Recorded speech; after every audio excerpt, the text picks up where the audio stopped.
Hello, everybody, and welcome to a Core Set 2020 draft here on Magic Online. Now, before I dive into it, I do want to remind you that if you enjoy this video and want to support my content, be sure to do so by hitting that thumbs up button. It is 100% free, and it greatly helps me out. If you would like to join our community here on YouTube, be sure to hit that subscribe button. Leave a comment if you have any questions at all. I love interacting with all of you folks. But without further ado, let's get into the pack. We have opened a bomb rare. Night Pack Ambusher is quite strong and is the first pick out of any pack you open with it. Just the ability to ambush something, get value that way, and then you can just play it and then just pass the turn and make a 3/3 essentially every turn, which is usually like worth a card. Like you play 3/3s in your deck like happily, and so just making them for free every turn while you amass cards in hand is fantastic. Other than that, I'd probably take a Risen Reef as just a really powerful card. Even if you can't always play it, you can oftentimes splash it. And then pacifism's pretty good. I think I'd probably third pick that out of the pack, keeping in mind that this is Magic Online, so you're more able to get into white decks. Let's see if I know anybody in the pod. I'm passing to nobody that I know. Okay. Pack 2, the rare is missing, so we can't really get all that much of a signal. Herald of the Sun is a pretty solid white uncommon. It can kind of be a win condition in the air. It is quite expensive though, so you have to keep that in mind. It could potentially work in a green shell because you can use Gift of Paradise to ramp it out a little earlier, though I don't necessarily think its ability is as good in green as it would be in blue-white.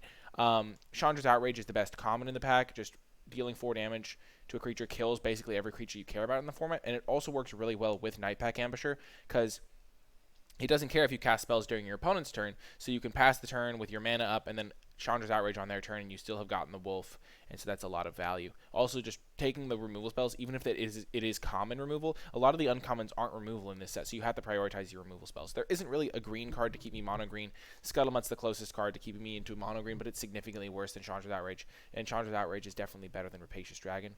So I think we're just going to take the Outrage over the Herald and over the Dragon here. Though Herald is slightly defensible if you are like a big fan of that card. I have just found that card to be medium, not like insane or anything. Okay, pick 3. We're starting to get a general signal. The rare and an uncommon are missing though, so it's not like we're getting like wild signals here. Disfigure is better than a lot of cards though. It is very powerful, and it combines nicely into any of these color combinations that I'm in right now. Green-black is good. Red-black is good. Red-green is a solid combination as well. Sky-Knight Vanguard, I don't see myself going this direction right now. I do have one red card, but I also have a very powerful green card that I would like to play. And so even though I'm not going to like force green, I will say that I'm not going to take a gold card that's only good if I abandon my first pick. When at pick 3, I could still very easily end up in green. There are several green cards in the pack. Mammoth Spider's okay. Thicket Crasher's okay. Healer less so. But I think that Disfigure's the best card in the pack. The second best card is probably the Boreal Elemental, and then Goblin Smuggler's up there. I think I would take the Boreal Elemental over the first Goblin Smuggler, though, but that's kind of close. But here, Disfigure is a pretty clear pick for me.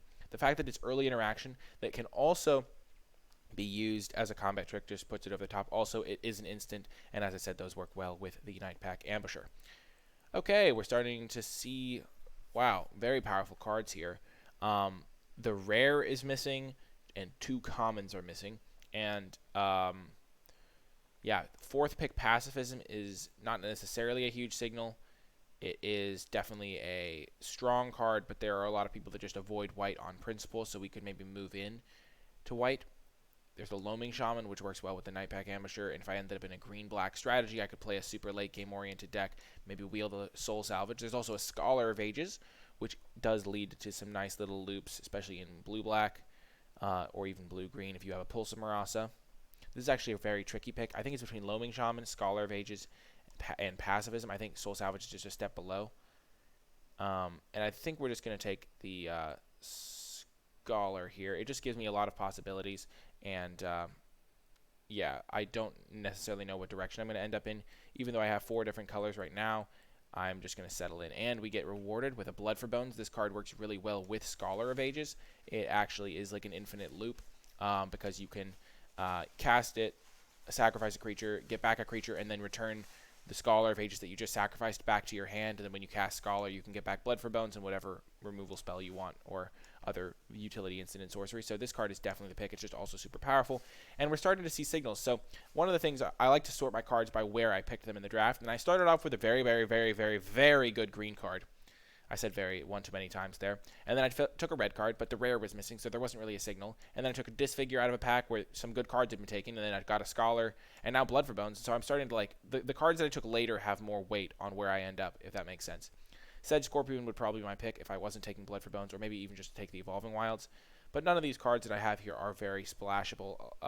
The problem being with splashing them is that they're double colored. So you can't really splash a double green card. You can't really splash a double red card. Unless you're splashing using things like Gift of Paradise, which you don't splash green for Gift of Paradise to splash your Nightpack Ambusher. That's just ludicrous. Ancestral Blade, a very powerful card. It kind of makes me wish that I was more heavily able to go into a white deck because this card is like one of the best white uncommons, maybe the best white uncommon.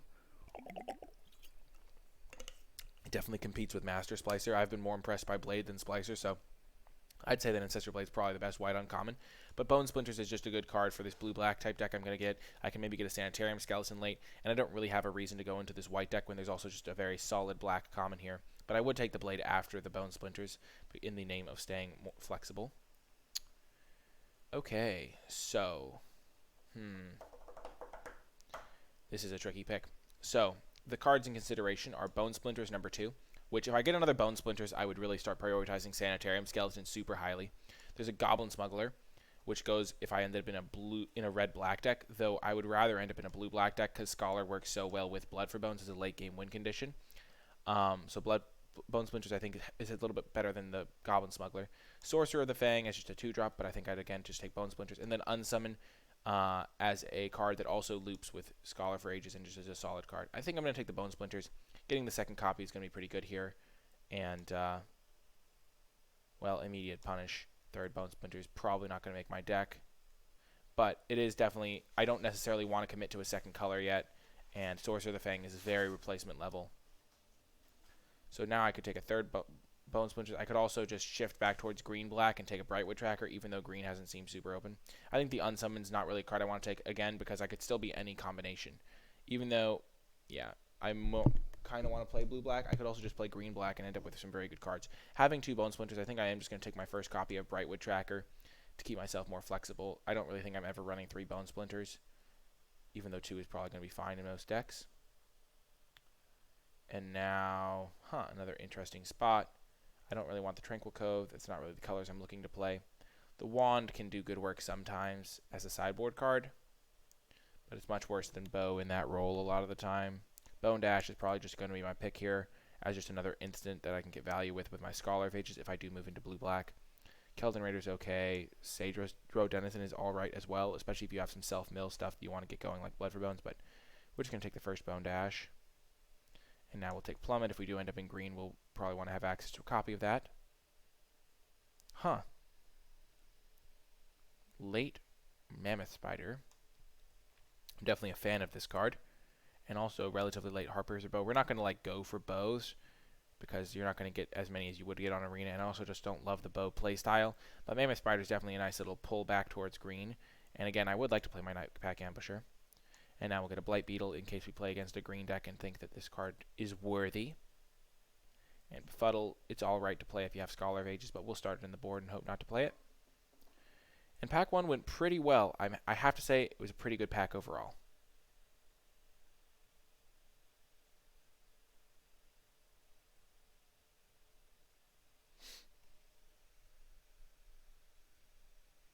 Okay, what have we got in pack 2? And we lucked out. We got a very strong black rare, and black is the only color that we're pretty certain we're playing. I'm going to actually, now that I've kind of gone through these, I'm going to sort by the color. We're pretty sure we're going to play black. We saw a lot of solid black cards back to back to back, kind of. And then black-green makes a lot of sense based on the 3 green cards that we got, even though we got a relatively late Scholar, and Scholar does work with Blood for Bones. Blood for Bones is just a good card on its own, and so black-green is looking pretty likely. We don't have to choose just yet, though. Black-red is looking very unlikely, though, I will say. Dread Presence, just a snap pick bomb here. Really solidifies me into black. It works great if you can get it back with Blood for Bones. It just, pretty much both modes are going to get you a card's worth of value a lot of the time, because the dealing 2 damage, gaining 2 is like a card, and just very, very powerful rare.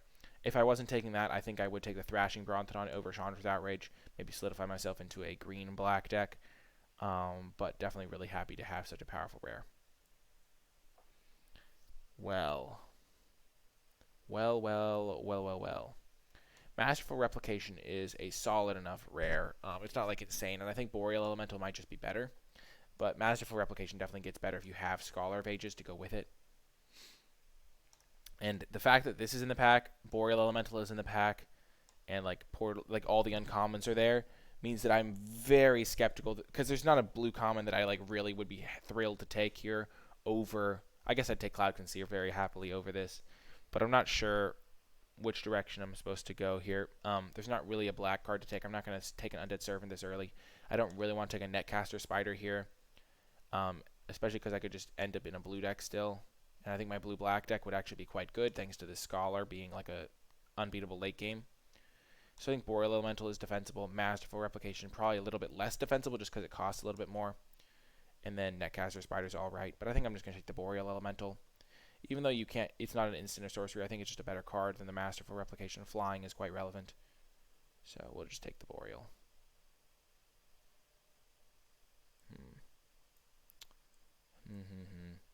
I definitely want to get one copy of Soul Salvage for this deck, I think, even though I do have the Blood for Bones. So I think I'm going to take that over the Frost Links. Especially because I don't want to super commit to a color yet. I could still play blue or green. Let's just get rid of the red card. That will go to the sideboard for now, and then we'll bring in Befuddle as a somewhat playable card. And then we'll put our black cards here, and then our blue cards, we'll sort them like this. And we will find which color we are going to play. But we're just going to take the Soul Salvage in this pack. Note that there is a Frostlinks and not really a good green card, and then move from there.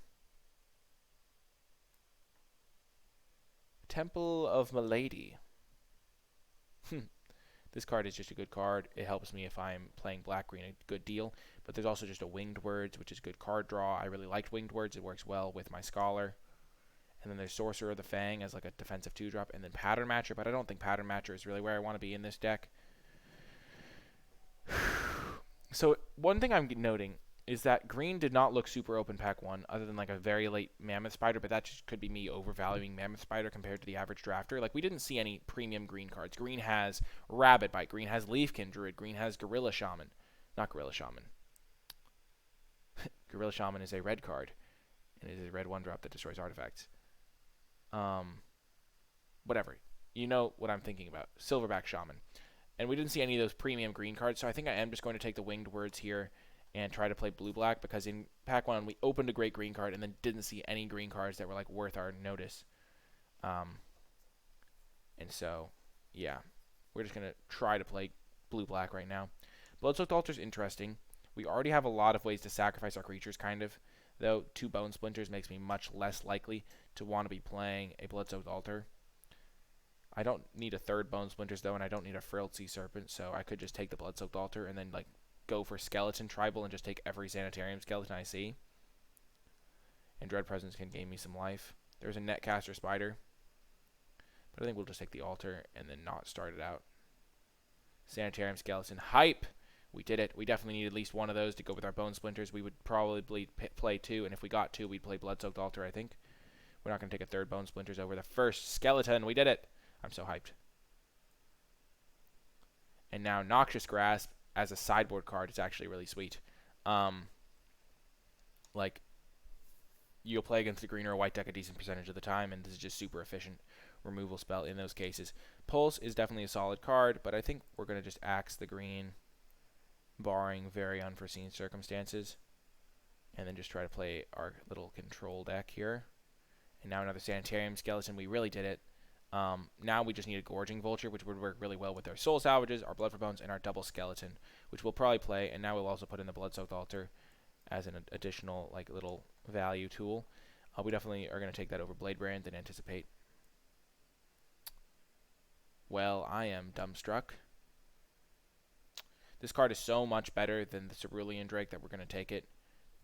And then we could still have an out to open another insane green bomb, but I guess the fight is back on. Blue versus green. Yeah, we'll take the Thrashing Brontodon. Wheeling this is insane. Absolutely nuts. We don't have any really ETBs, so we don't really want to go for Portal. Rebalancing Scholar is just needlessly greedy. Undead Servant is not something I'm really interested in. even though it does kind of work with the self-mill theme. I just don't love clunking up my curve with this many 4-drops. I think we'll just take a Netcaster Spider because it looks like green might just be wide open. We get a negate. I'm fine main decking a negate. It's not like insane, but oh my gosh, why is Temple of Milady still in the pack? And I know it's not actually pronounced Milady. It's just a funny joke because the way the story goes, as I've been heard it, is that Ben Stark is like prone to mispronouncing cards, and the entire testing house he was in knew that he was prone to mispronouncing cards, and so they intentionally mispronounced it while they were around him, just to confuse him. Wow, second Netcaster Spider, what a gift! That's insane. So maybe our blue-black is less secure in its job than it thought. We are just running hot with these rares, I must say. I must say this. We have been absolutely crushing it. We opened another on-color rare that works with our self-mill theme. It's looking more and more likely that our green-black gets there, which is insane because we were looking so confident in our blue-black, but then we like wheeled 2 Netcaster Spiders and the Temple of Malady, and now we are just kind of living the dream here, getting an embodiment, which is just a fantastic card, taking it over like a Sedge Scorpion. Like, there's nothing else in this pack. There's a Boreal Elemental, I guess. But like, look at this. It's 6/6, and our blue cards are just worse. And we're not going to let ourselves get hooked into it if it's not going to be open. But yeah, pretty easy embodiment. Oh, Kaikar, no! I really want to open this pack 1 sometime and just build around it. Just play Jeskai, play Kaikar. There is a Xanthid, Boneclad Necromancer. Not Xanthid Necromancer. Fathomfleet Cutthroat's alright. Frostlings is probably the best card, other than the uncommons are obviously better. Like, Master Splice is the best card. Creeping Trailblazer is great. Kaikar is pretty good if you can support the colors. Raise the Arms are pretty solid common in a lot of decks. But we're definitely choosing between green and blue as a secondary color. But I don't think Frostlings is good enough to just warrant taking over a Boneclad Necromancer, which does work decently with Bone Splinters, decently with Blood-Soaked Altar. Not as good with Soul Salvage. Though I guess you can exile a card from any graveyard. Fathomfleet Cutthroat doesn't really seem what we want to be doing, but making 2 bodies for 1 card seems decent. Ah, man, definitely not Flood of Tears. This card's like alright, but not great. Though I will say it is a sick combo with Scholar of Ages. That's actually hilarious, because you just bounce all non-land permanents, play Scholar, bounce them all again. That sounds so funny. That actually sounds hilarious. But we're just going to take Thrashing Brontodon, I think, and move towards green-black. Silverback Shaman's another premium common. A primo common. But there's the meme. I just would rather win, though. Winning is more fun than memeing, in my opinion.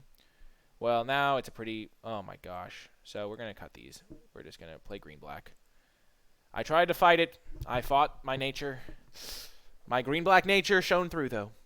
There are just so many good cards in this pack. Gorging Vulture would work really well with our graveyard synergies. Silverback Shaman is just an excellent card. And then Meteor Golem is an excellent answer. I think we're going to take the Meteor Golem just because Meteor Golem plus Blood for Bones is just unbelievable. You can Soul Salvage it back. We have the tools to get to late game. And overall, Meteor Golem is going to be fantastic. Gorging Vulture is a card I would love 1 copy of. I would love as many Silverback Shamans as I can get. But I think Meteor Golem is just a little tad better in this particular spot. Bone Splinters number 3. It's calling to me, potentially. We could play it. We could totally play it. With Sanitarium Skeletons. I guess we'll take it. We're not going to ever side in Thought Distortion. And now there is another Blight Beetle. Just give us some extra game against green decks, potentially. In the right matchup, it could shine. We'll take it over Stone Golem. All of the Bone Splinters. I guess we'll take it. We're not going to really want to play it, though. Whoa! Late Leafkin Druid. We did it. This card is great. It is absolutely fantastic. Really going to power us to our late game. And in the end, we can even sacrifice it to an altar or a Bone Splinters. We're not going to play 4 Bone Splinters. That would be ludicrous. But we will take our first 2-drop. I'm not super worried about not having 2-drops because we have a decent number of 1-drops in early plays. But it is something to note. Hey, we got a 2-drop. We're just going to play it because we need a warm body to play on turn 2. Fathom Fleet is definitely better, but Warm Bodies are also good. Hey, we got one. We're not going to play Barony Vampire. We'll let someone live their battalion foot soldier dreams. Okay, so kind of got there. Semi got there. Main decking Noxious Grasp is not out of the question. We may have hedged slightly too long, but I think green ended up being very open, as demonstrated by that super late Leafkin Druid, wheeling Thrashing Brontodon. And it didn't even need to be that open because we have a lot of black cards, and we also have this Nightpack Ambusher as a pull to green. The blue could have been pretty good, though, as well. We definitely had some, like, it wasn't a non-factor being blue. The Plummet is semi-main deckable, like I would consider it. The only problem of which is we already kind of have flyers on lock with 2 Netcasters, 1 Mammoth, which is, by the way, like the ideal configuration of answers to flyers. I wouldn't mind I could potentially main deck a Noxious Grasp, especially because I can discard it to Bloodsoaked Altar.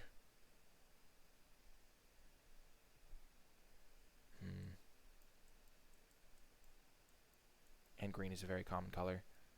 So many Bone Splinters, but I don't think I want to main deck 4 Bone Splinters. Stone Golem's an option just as another big guy, but we kind of already have like good late game stuff with this plus our...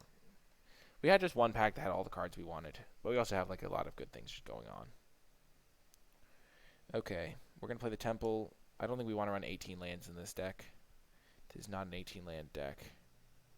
We have Brightwood as a mana sink, a couple skeletons, but we could just main deck a Noxious Grasp and be pretty fine with that. Yeah, that seems reasonable to me, rather than main decking Stone Golem or Plummet. I think Noxious Grasp is going to do good work. So, that is going to do it for the deck build. I really hope you enjoyed it. Let's just quickly sort by color. We have the Temple of Malady. We have a lot of double green and stuff, so we're just going to go 8-8 for sure. We need to have double green on turn 3 and turn 4, so going to go 8-8-1 with our Temple. This is going to be the deck, and I hope you stay with me for the matches. Hello, and welcome to round 1. We will play first with our sweet green-black deck.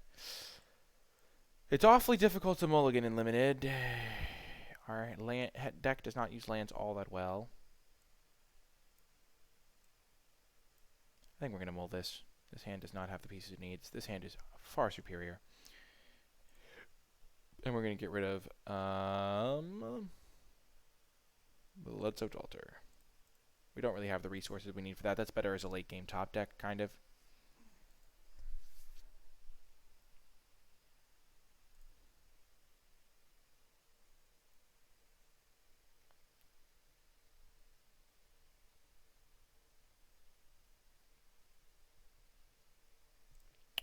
Fantastic draw.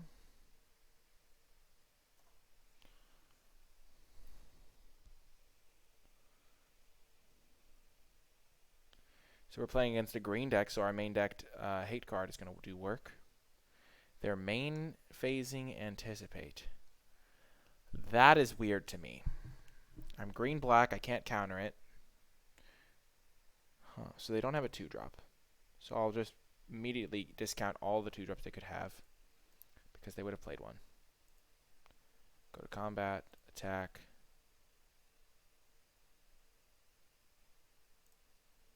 Play forest and pass. So they don't have a 2-drop, unless they got one off that. They were probably doing that for a land. My friend Sedge Scorpion.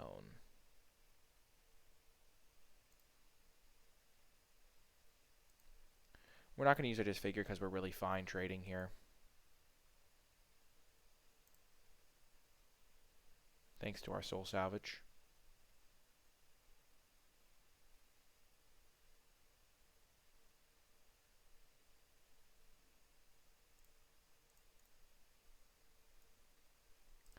We're going to play our Dread Presence. Again, there's no counterspell they could have there. They don't have a 2-drop. And we have Soul Salvage to get it back. Like, they can't kill this in blue. Yeah, Thicket Crasher, sure.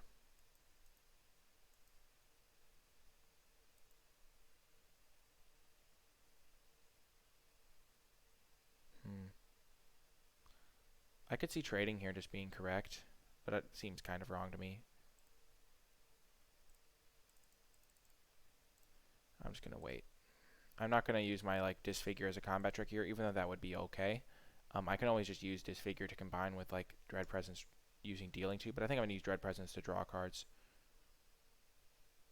Silverback A.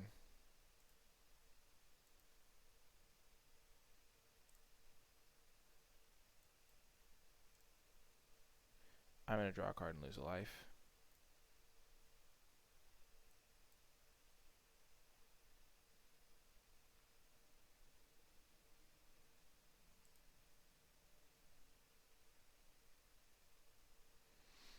Okay.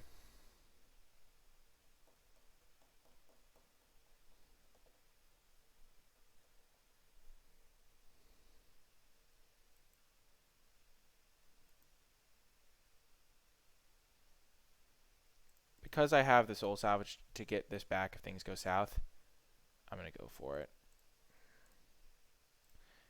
The longer this game goes, the better spot I get in, so I just want to stall and keep my life total high.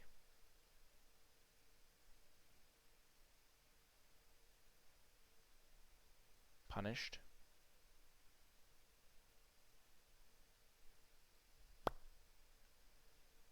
Yep, definitely punished.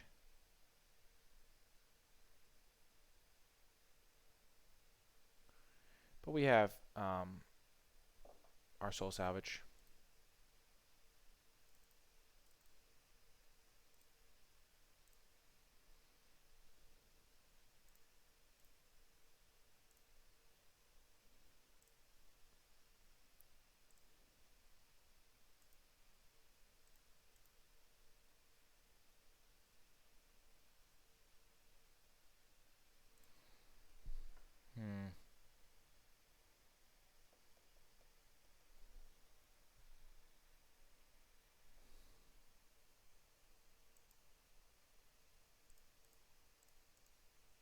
No reason not to double block. I avoid a point of trample damage, and blocking with Dread Presence would be silly here.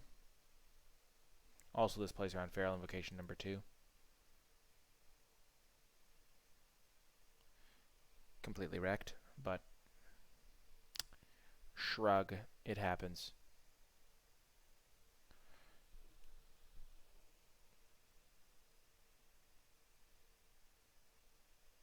Gosh darn it, this guy has a good deck.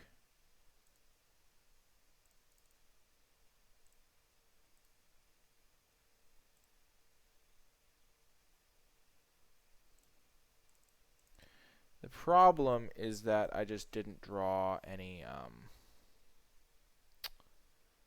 Bone Splinters this game, because Bone Splinters can like get rid of these big threats. But I think I've lost. Yeah, I lose. This is 12, 16 points of trample. I have to block everything. I go to 1, then I can't kill both their guys. Okay. So, Blight Beetle is kind of useless because everything they have has trample. So, unfortunate that our anti-green card is kind of, or not even good anyway.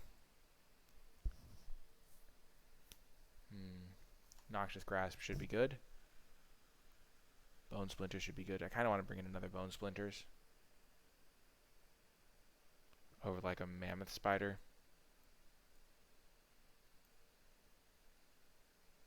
Because Mammoth Spider doesn't do anything in this. It just gets run over by, I mean, it's fine against the Thicket Crasher, but it doesn't do anything against a lot of their other stuff.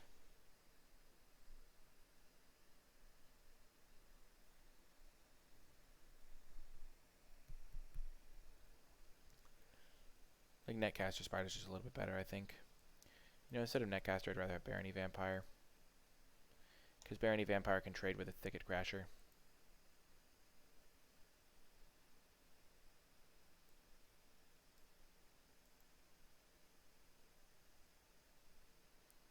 But yeah, I feel like I'll be fine. Maybe I was supposed to trade more aggressively with my Dread Presence, but it's hard to say for sure. I also could have used the Disfigure on offense that one turn.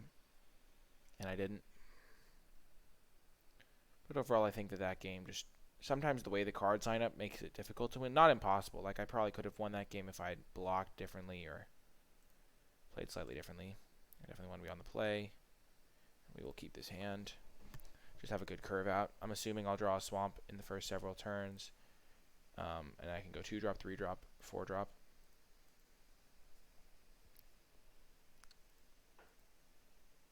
They do not have a turn 1 Sedge Scorpion.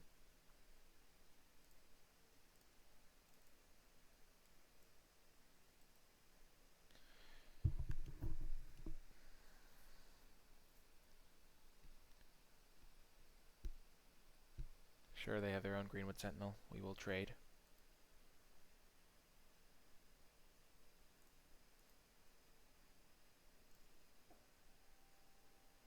If they don't trade, it probably means they have Feral Invocation.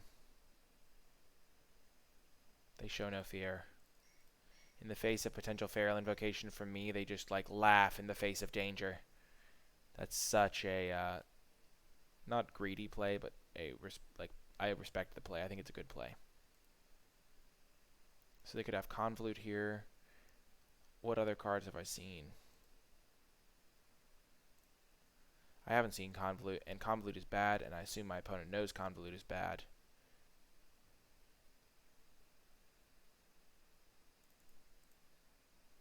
Just going to play Thrashing Brontodon again. There's an argument to playing Fathom Fleet because then I can double spell the next turn, but I think getting a 3-4 out is pretty good.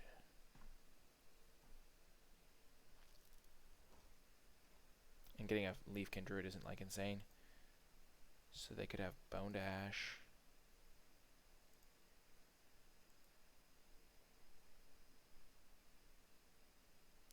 They have 5 cards in hand. I know they have Anticipate in their deck. So I know they have Anticipate. I know they have 2 Silverbacks. I know they have a Feral Invocation. I know they have a Thicket Crasher. I know they have Growth Cycle, Sedge Scorpion. They don't have any of those cards. They don't have Thicket Crasher, Sedge Scorpion. What could they possibly have?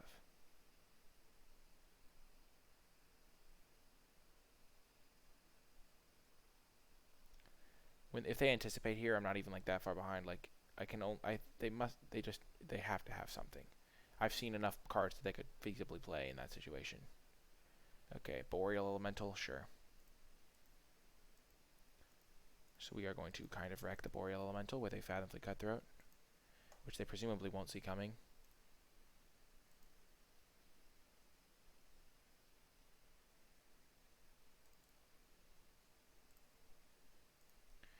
We're just going to keep the Fathom Fleet Cutthroat, make it continual hell for the Boreal Elemental to consider blocks.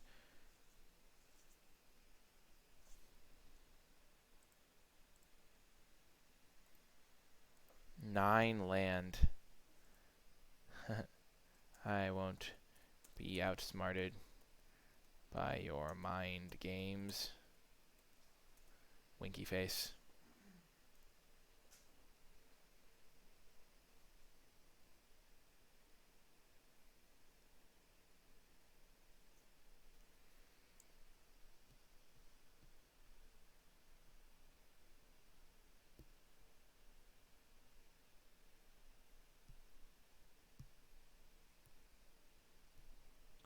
To be fair, we don't have a great deck for punishing a 9-land draw.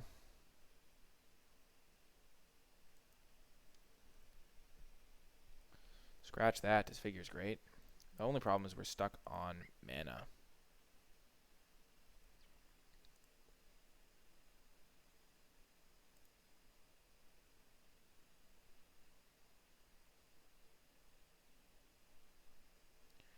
Okay, so we'll do this.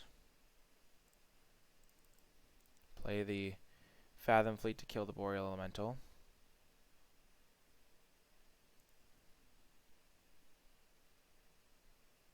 And then we can sack this to kill Pattern Matcher when we want, and then Soul Salvage it back.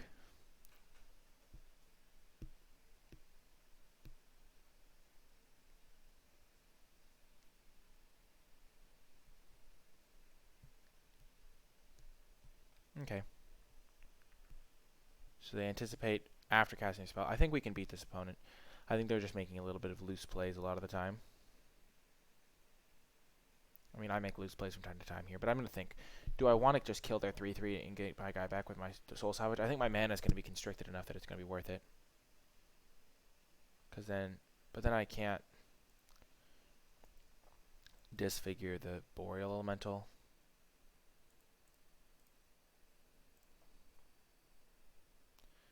We're just going to do this. I think it gives me decent value here. And we can Soul Salvage the next turn. Well, that's a card. That is most certainly a card.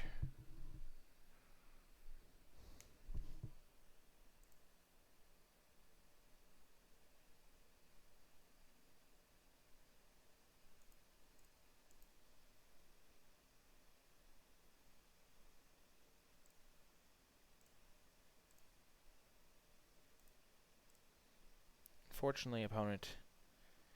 I mean, I think trading Disfigure for Boreal Elemental is really good, and doing it while they're tapped out is really valuable when I know they have combat tricks that they could have.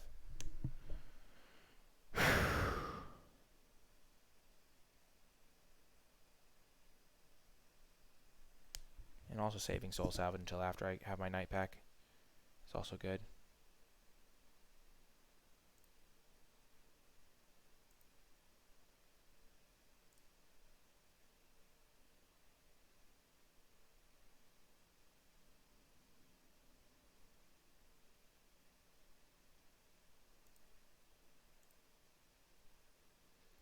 I'm just going to kill this with my Leafkin Druid.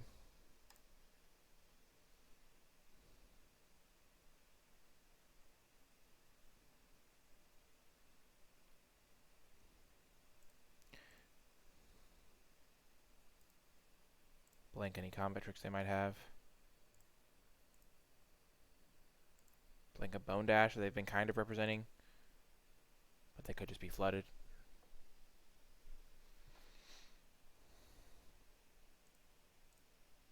This guy's tilted, I think. We're going to go for this. Because we have the Soul Salvage to get it back. They concede. Okay, so let's look at what they have. So now that we know they have 2 Boreal Elementals, I think my plan actually changes a decent amount.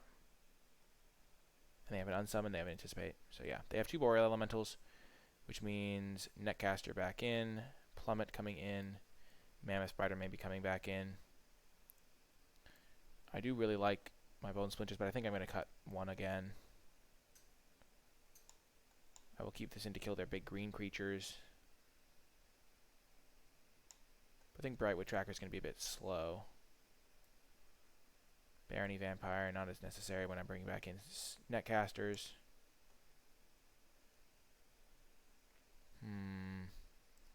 Brightwood's closest to getting the axe right now. I think we're just going to do it.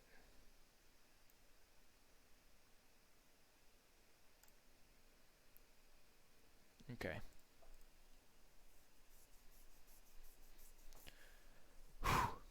Let's go. Get this game 3 win. Opponent's running 41 cards. Of course they are. The old 41 card special. We're going to keep this hand. We got a 3-drop into our Night Pack Ambusher. That's a good draw.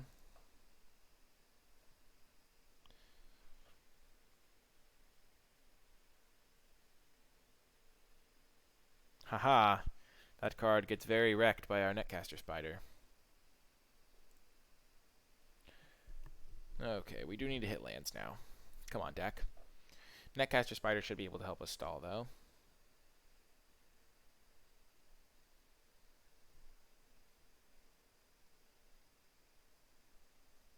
They're not pumping. Yay, it's a green creature. This is one of those close situations.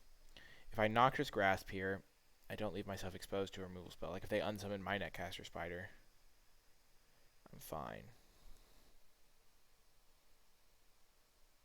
And realistically, when am I casting Noxious Grasp?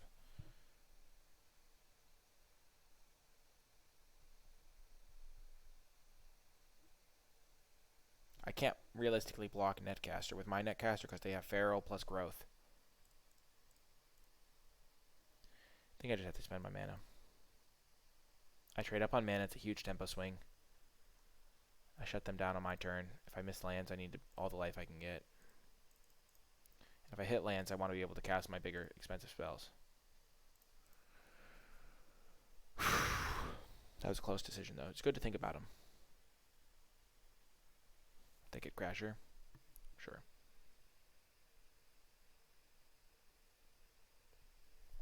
Land? Oh, thank goodness.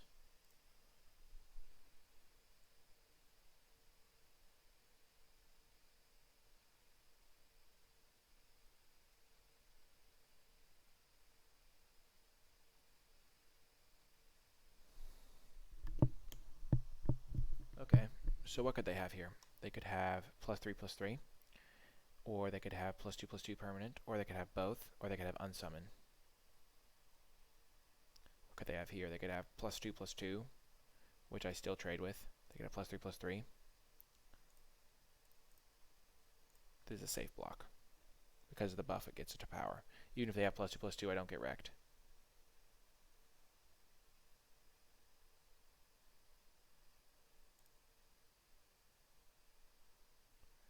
Make sure they could growth cycle. That was an effective use of an unsummon, I guess.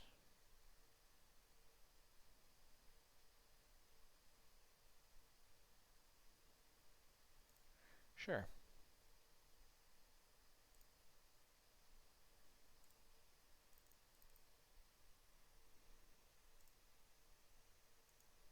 That is a fine draw.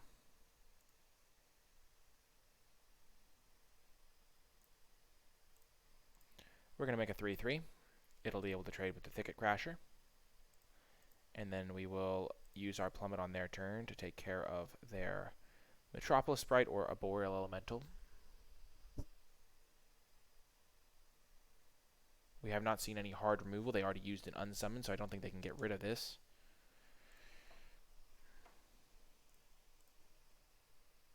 Opponent is raging.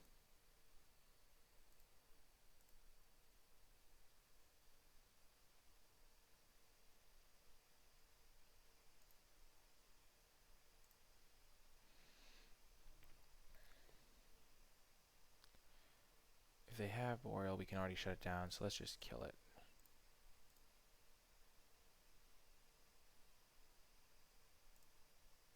Keep our life total high. We have a lot of cards in hand. We need to just be able to deploy them and we'll win.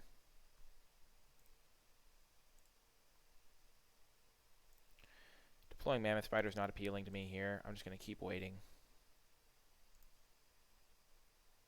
Make another 3/3. Because if I draw another land, I can go double spell or something like that.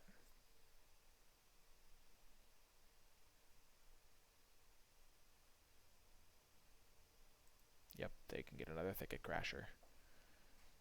They're doing all this work to get their value, and I just sit here and wait while my Night Pack Ambusher ticks away. A strong leader means a growing pack. Did you know that? I know that now. Oh, nice. So we know all their cards. So now we don't have to play around multiples, which is really useful. Like, we don't have to play around Growth Cycle plus Feral Invocation, which isn't something I normally would do anyway, but it's just nice to not have to do.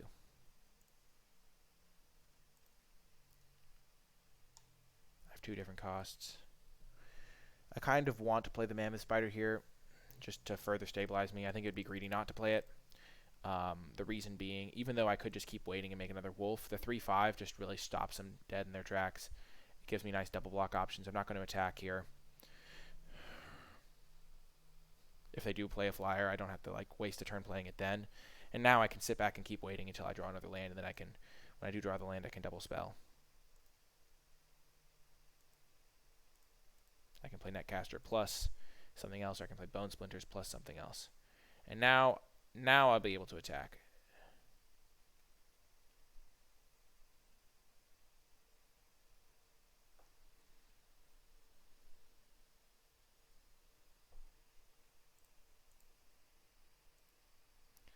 guy's only playing 15 lands. Oh no, in 15 cards.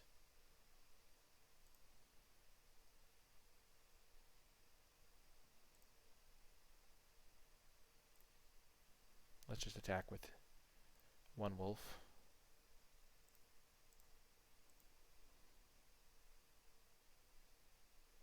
Because I don't want to attack with all three and then have them bounce this in response.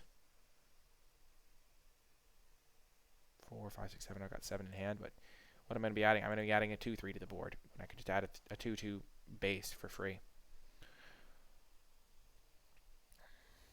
Cloudkin, sure.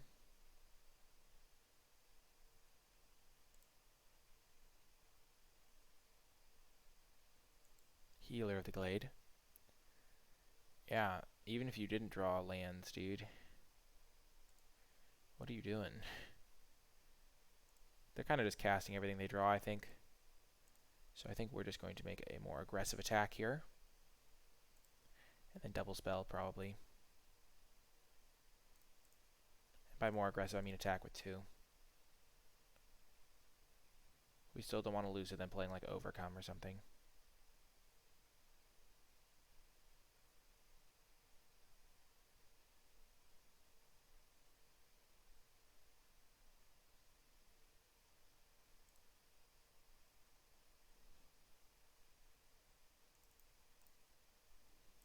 Brontodon.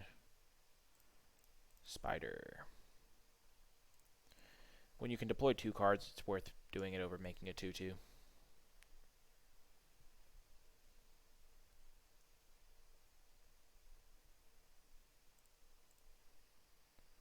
I like how he's keeping me posted.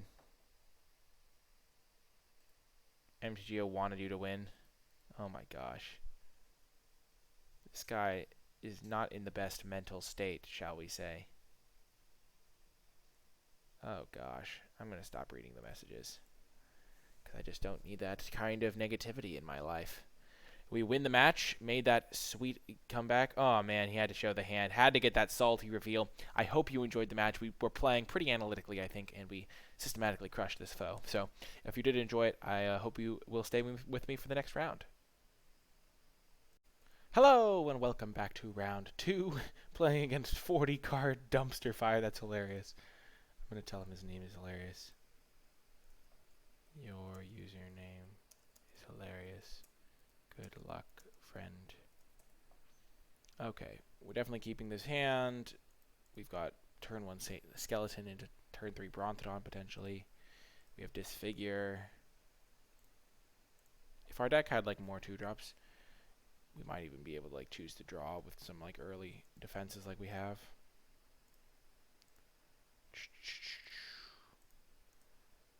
Keeping 2 landers on the play is something you pretty much always have to do. It's just very high upside. Got there. I never doubted myself for an instant. Get on my level, opponent.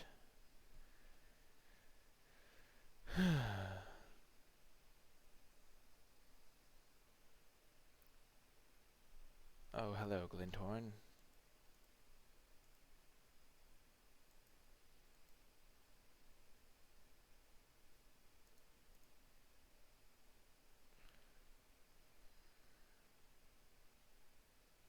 Okay. Not a huge deal. We don't have anything to spend our mana on, so we might as well be using it to get that back. If we'd attacked with this Brontodon, it kind of sells the fact that we have a Disfigure too much. Or a Pump Spell. I don't know. It's close. I think there's decent odds that they just block the Brontodon.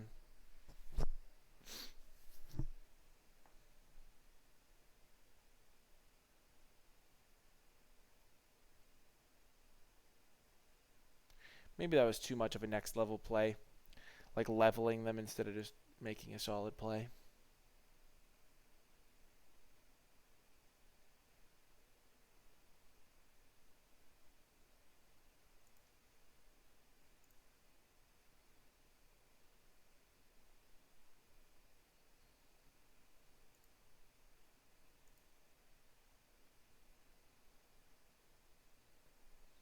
That was pretty nice. They got to basically play a 4-mana rummage too. Land me.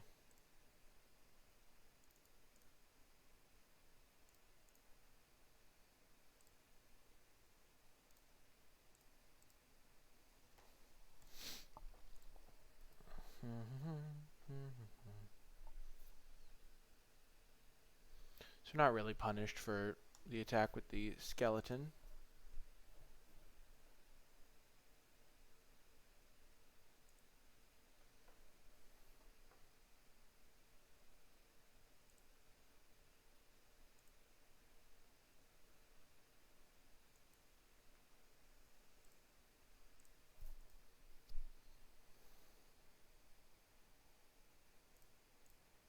This is why Disfigure is better than like not shock, but that's not that. Never mind. That's not the scenario that I was thinking of. There are scenarios where it definitely is better than shock, though. Like if say that had been a 4/4, shock would have been a 2-for-1. Disfigure was a trade of Disfigure for the card. I'm feeling pretty good here. I suspect Chandra's Outrage. My suspicions were wrong. Nothing to cast here. Quite bad. What does opponent have? They already discarded 2 mountains.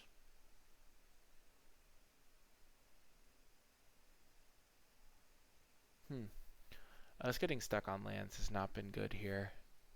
To be fair, we kept the 2-lander. But what the heck do they have?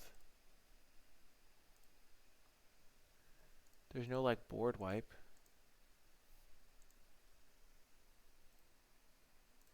We're going to play this over the Necromancer in case they're holding something like Chandra.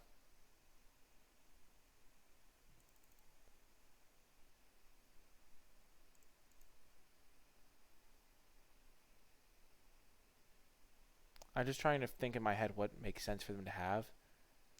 And other than complete color screw, this is all that I'm getting. If they have like a Villas, would that make sense? Destructive Digger, okay.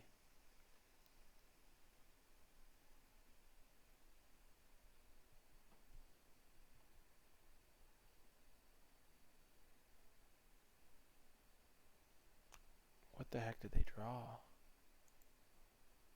Oh, they had that Chandra?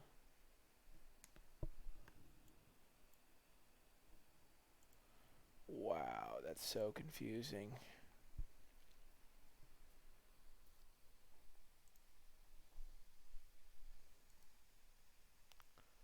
Let's just kill the Chandra. It doesn't really do anything on this board. Not killing Chandra could be really just too greedy, though.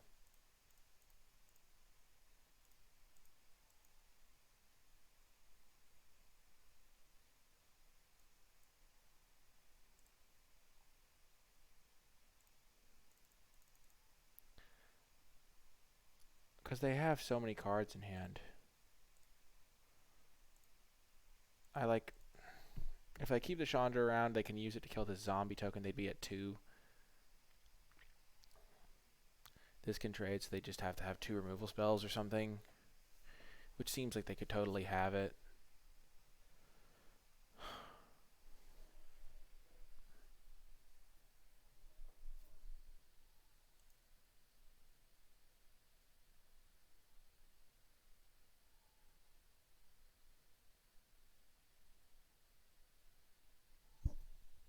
If I draw a swamp, I can get back Skeleton, play Skeleton, Bone Splinter, something.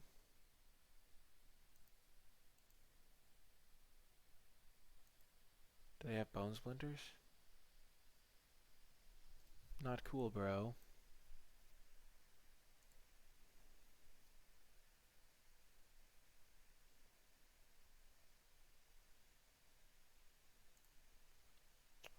They do not have Bone Splinters.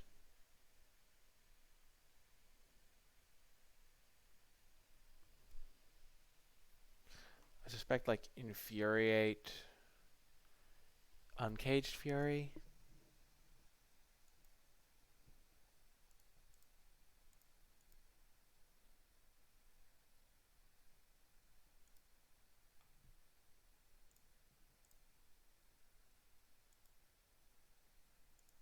I don't see a way they win if I just kill this.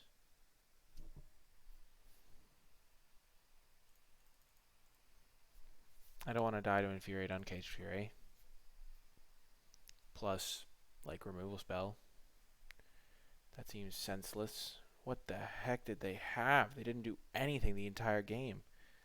They flooded out so hard. They had 1, 2, 3, 4, 5. They cast 5 spells. 6 spells. So against black, red, you know what's coming out. This guy is. We're going to bring in Barony Vampire. Stone Golem.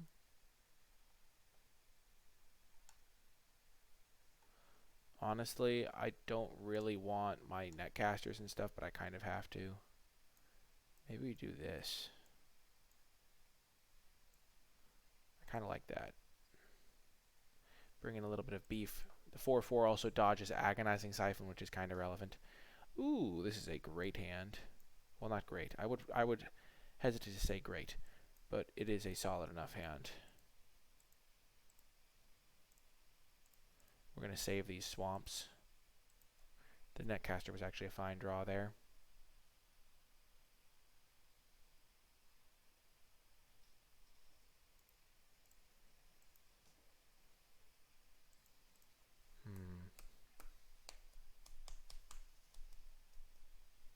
Oh, goodness. That is very bad. Good thing netcaster kind of shuts that down.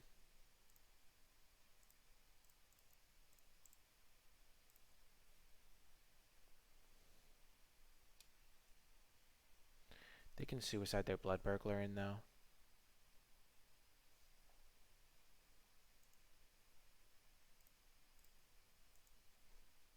And it might not even be suicide if they have something like a Fathom Fleet Cutthroat. Or a Chandra. Yikes.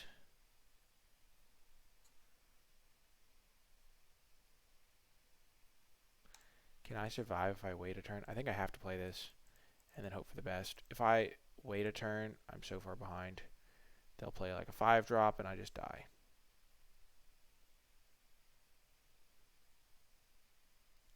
Knowing they have Aerialist makes me want to bring in Plummet.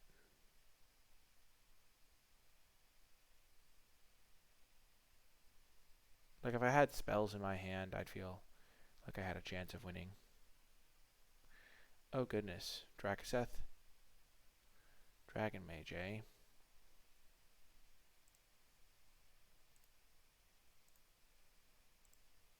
Deal 2 damage to that. Let's see what they do when they hit me. Definitely bringing in Plummet. Let's see if we can draw double Bone Splinters. Is that too much to ask? Is that really too much to ask for my deck? It's not like I only have 2 Bone Splinters, which I only have 2 Bone Splinters. Oh my gosh, there's a Bone Splinters. And there's a Meteor Golem. We just need lands now.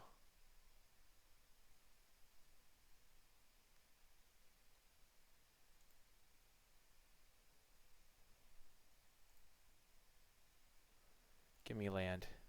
No! If I hit land, I think I had a chance there. Actually. So we can Bone Splinters one of them, and then the other one we can use Netcaster Spider plus Disfigure.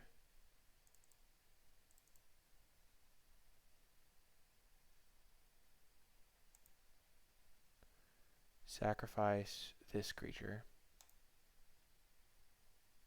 Return Netcaster. And that, and then end the turn.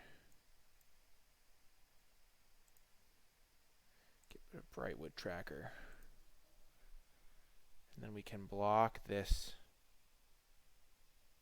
and disfigure. Or just lose, because we are never lucky.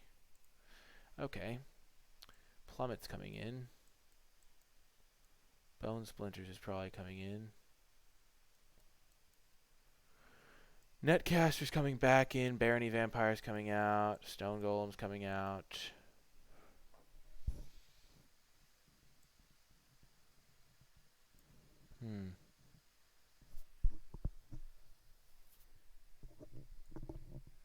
Let's get rid of Brightwood Tracker. I think it's too fast of a matchup for that card. I would like to play first, and we will keep. This Scryland actually makes this hand 10 times better, because it makes it very unlikely that we're going to draw a land on our first draw step.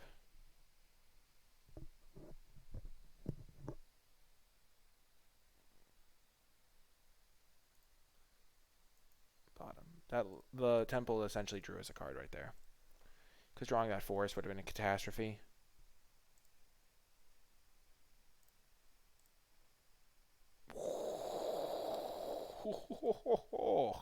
I have found the answer, the chosen one. You were supposed to be the chosen one. You were supposed to bring balance to the Force, not join them. No, you were supposed to defeat the Sith, not join them. That's such a good line. Like, what the heck, Anakin? I thought you were my friend.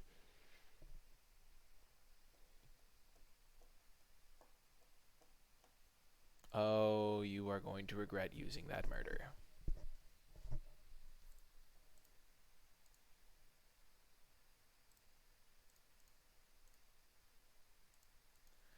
We haven't seen Fathomfleet Cutthroat or Bladebrand.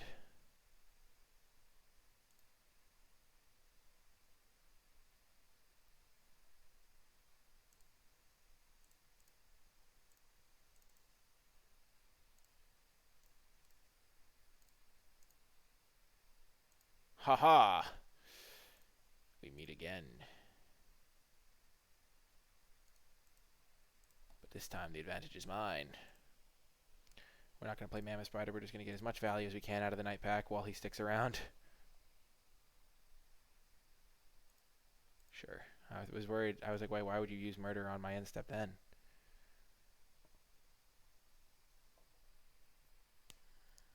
Blocking also protects us from Bone Splinters.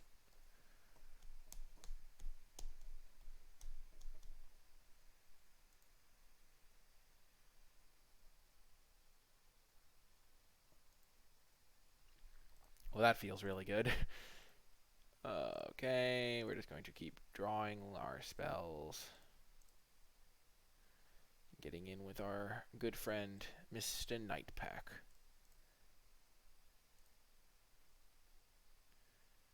Always get those free 3/3s while you can. Like, it's for a 3/3 versus a 3/5, and I can always play the 3/5 later.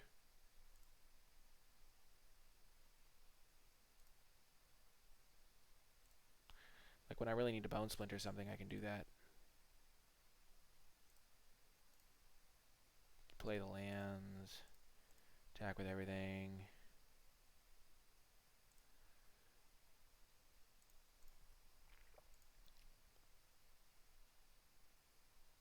Night Pack is so stupid. Like, getting to play this card is so good. Oh dear. Do they have the Bone Splinters this time?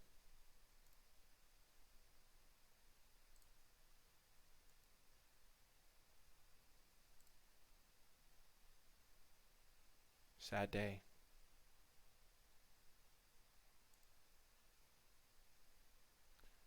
Well, they did not get a ton of value out of that.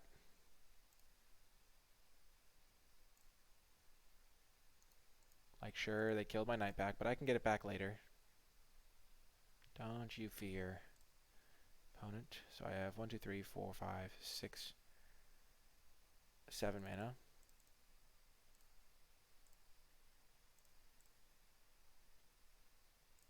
Okay. I'm feeling like I'm in great shape, especially with this Fathomfleet, so if they do play like a Dragon Mage, I can still attack into it with impunity.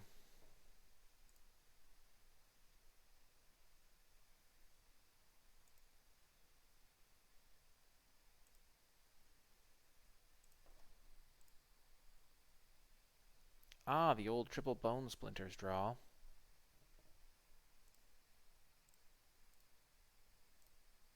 At this point, it's worth using one. Like, I have so many that I only want to really sacrifice my 1-2. So, like, just might as well get use one so I keep an extra 2/2 on the board when they're low on resources, so I can push the closing points of damage. That's the type of play where you don't you're like, oh, it's not great value, but it actually is solid value when you think about it because you have 3 bone splinters. So, what are you gonna do with your other cards? So this is 3, 6, 8, 10.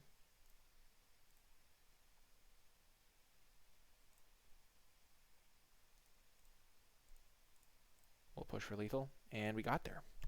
Good match, good games, and I hope you stay with me for the finals. Hello, and welcome to the finals. We won the die roll because that's what champions do.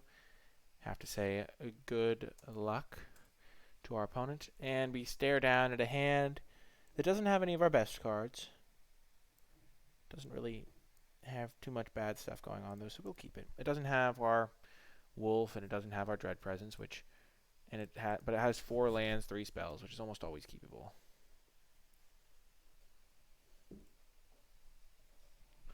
Like, we could easily mulligan to far worse hands. This hand is just like middle of the range, lower middle. Like, it doesn't have any of our greatest cards, but doesn't strike me as a terrible hand either. We'll hold this swamp in case we draw the Dread Presence. Always be thinking, always be on your toes. Also, playing Forest is just infinitely better because if we draw Thrashing Brontodon, we'd rather play that on turn 3. Ah, the Cerulean Drake. That main deck tech will not get us today. I guess we'll see if our main deck tech will get our opponent. What's your second color, opponent? It's a classic game. What's your second color? Half of the time, it will be green or white. Half of the time, it will be a color that is not green or white, and we will be sad. And then a third portion of the time, it's just mono blue. Who would have thought? Mono blue. Gosh. Play the Forest. We are on the Skeleton Beatdown plan. We have 3 cards. Opponent has 7. We have 4 power. Opponent has 1. Yes, they're playing green. Oh, sweet justice. Since we have the Bone Splinters to kind of kill a threat, we're just going to use our Noxious Grasp now. Get wrecked, opponent. Get wrecked. Because this gets through for an extra 4 damage. So Noxious Grasp essentially is like a deal 4. Just sacked their creature essentially. Free value. Be gone, 1/1 flyer. Be gone.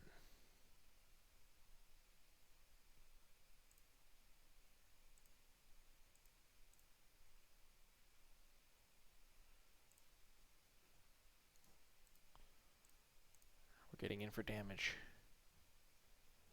Oh yes, the sweet, sweet call of value. Value is his name. 2 points of damage. The damage is unbeatable. Oh man, our Bone Splinters just got so much better.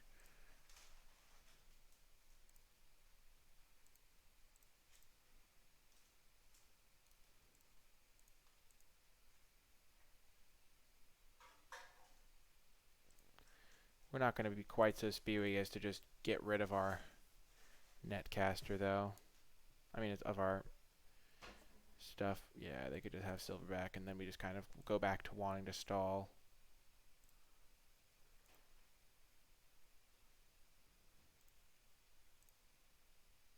Never mind. We're a champion. That was a great draw.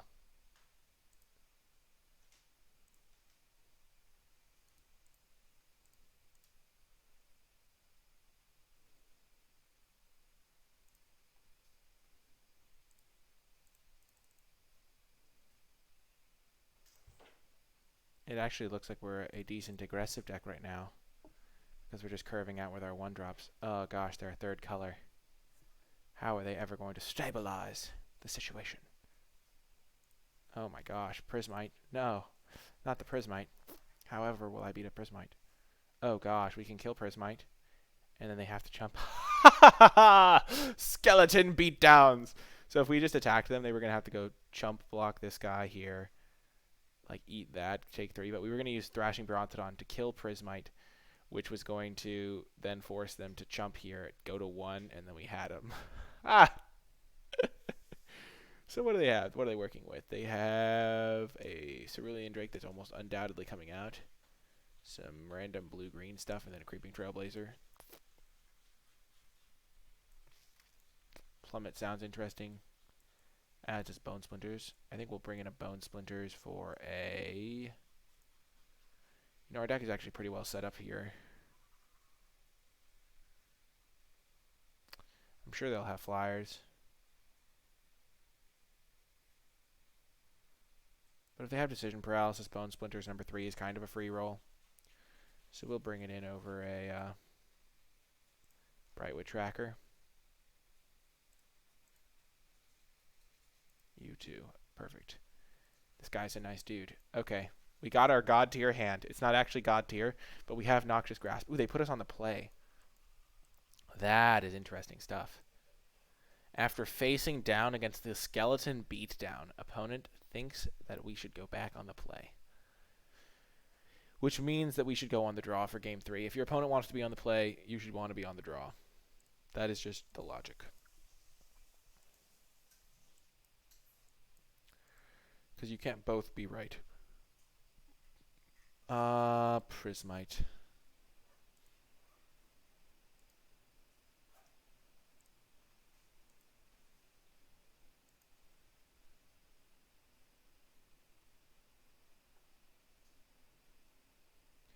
You know, right about now, I'm wishing I had Brightwood Tracker.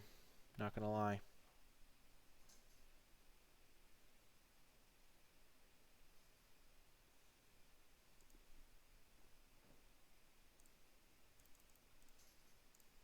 Here comes Fathom Fleet.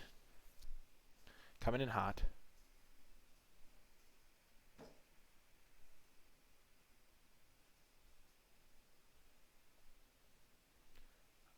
The frostiest of lynxes.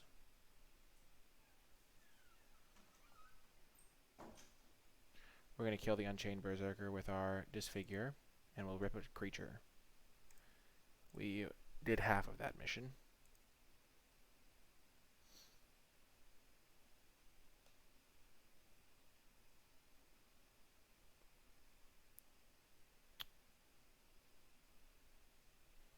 We should have used Disfigure on our turn, probably. There's really only downside for waiting.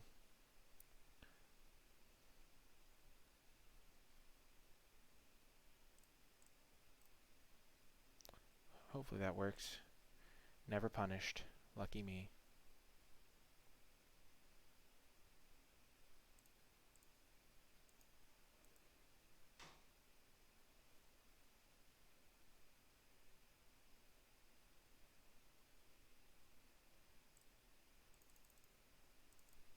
So we can upgrade him into a 5/5 at the cost of a bunch of stuff, which doesn't sound good to me.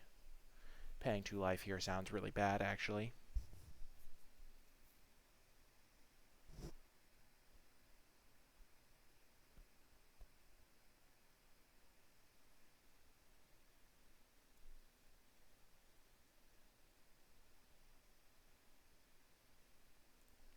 No, just play a green creature, opponent.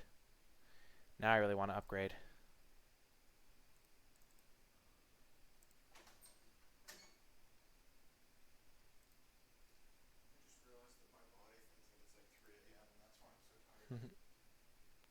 Lol. Okay, we're going to discard Swamp, sacrifice Netcaster, and make our 5/5. Things are looking grim for your hero. We are probably going to bring back in an R2/4 just because it blocks all of his creatures so well. I am sad 'Tis a sad day. We have no outs. We must bring back in our Brightwood tracker. We forsook him, and he was mad about us forsaking him. And now he wants to be back in the deck. Mammoth Spider's probably worse than Fire Elemental. I mean, than Stone Golem. Because Stone Golem can trade with Fire Elemental.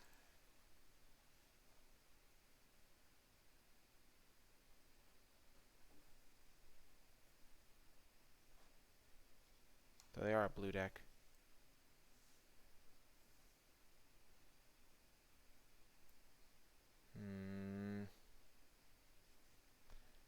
We have not drawn Embodiment of Agonies a single time. Or maybe we drew it exactly once. All I know is that I feel your pain, and it is exquisite.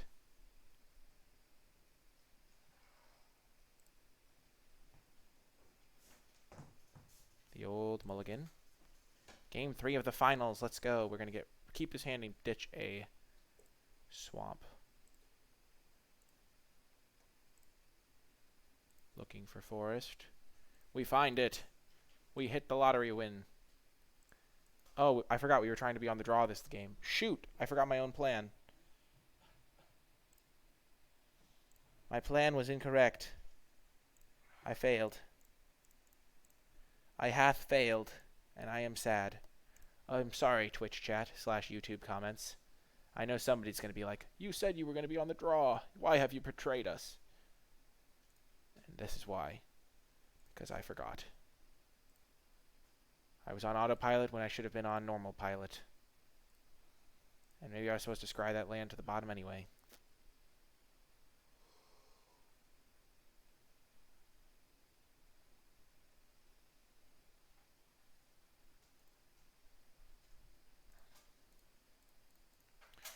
I am sad, because we are going to lose by not drawing any spells. And then I will be like, why did I scry a forest to the top when I already had 3 lands? It was because I wanted to cast Thrashy Bee. Because he cares more about preserving the herd's territory than about preserving himself. And that's the kind of team player we look for here on NicolaiBolas' YouTube channel. Because the team is everything. The herd. Without the herd, he's nothing. Opponent is color screwed, and it is glorious. And we are proceeding to draw all forests, because that is only justice.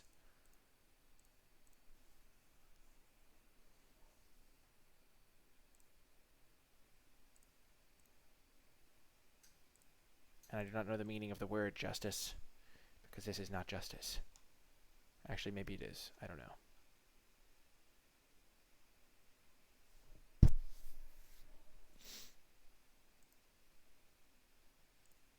All I can say is things are looking grim for your hero. Night Pack. Embodiment. It is a 1/1. It could be a 2/2.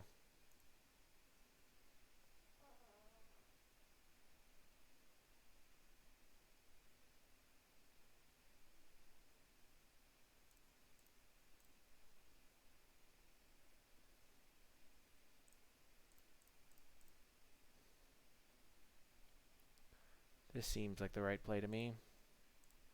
We do have Soul Salvage. We have Recursion to get it back.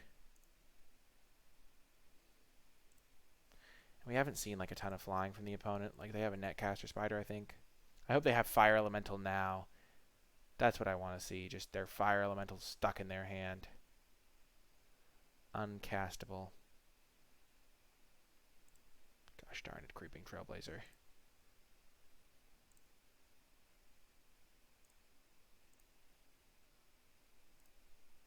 I should have held the swamp.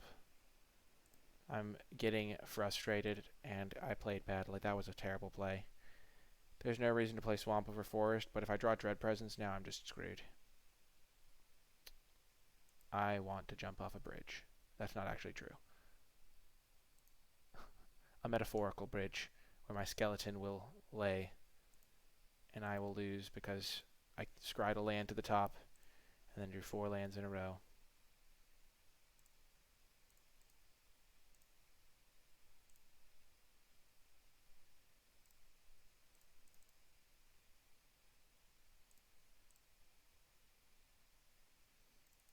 Alas, it is too late, Brontodon. You did your best.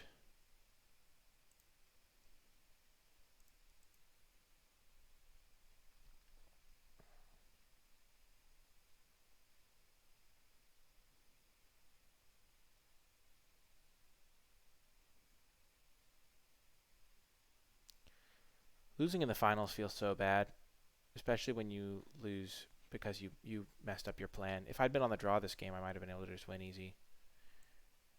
Oh, gosh. No, he must get exiled.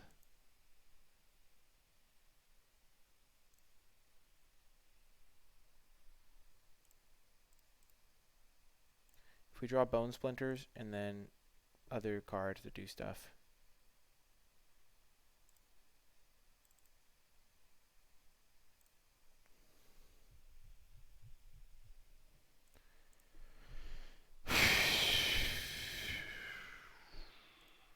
There's no reason to play Fathom Fleet because it can't actually block them. We just lose. We had a horrific draw. I think we drew all lands for the first like 5 turns and then drew Embodiment of Agonies. I should not have made the comment about not drawing him, because not drawing him was infinitely better than drawing him.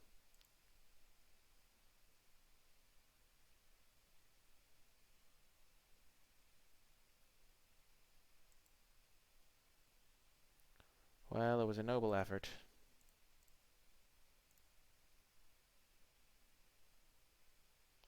We blocked there because it could be an extra damage.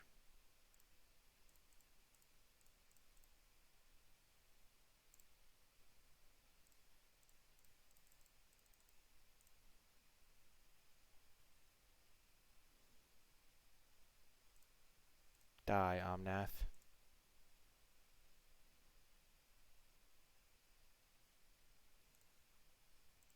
You have got to be kidding me. What did they sideboard that in against? Did I even play an enchantment? I don't think I played an artifact or enchantment either game. They literally just sideboarded that in for no reason. Come on, Blood for Bones. Right off the top. I need you. I need you, Blood for Bones. You're my only hope. That or Bone Splinters. Or other relevant cards. The Night Pack is here.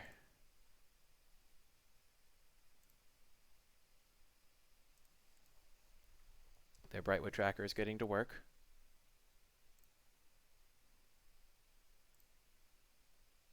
Frost Links. Sure.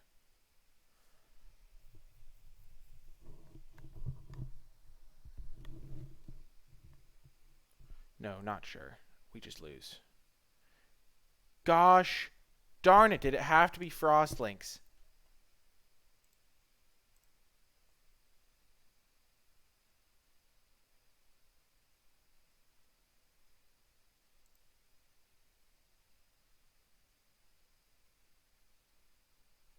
Gosh darn it. I'm so disappointed. If it had literally just not been an elemental. Because this thing can now pump itself up twice to be a 6/6.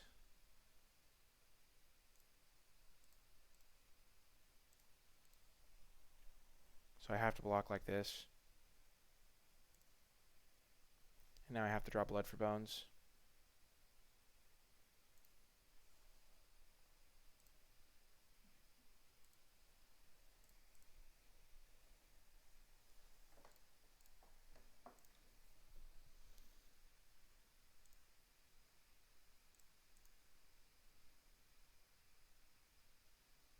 I block here. Why did they keep Cerulean Drake in?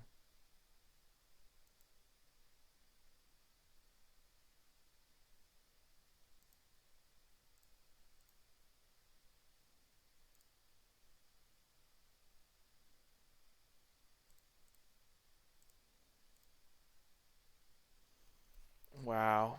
If we had been on the draw, we would have won, I think, because we would have drawn all those a turn sooner.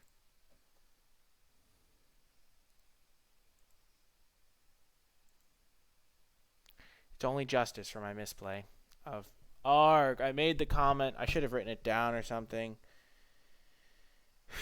We also just could have just drawn them a turn sooner. It wasn't just that decision.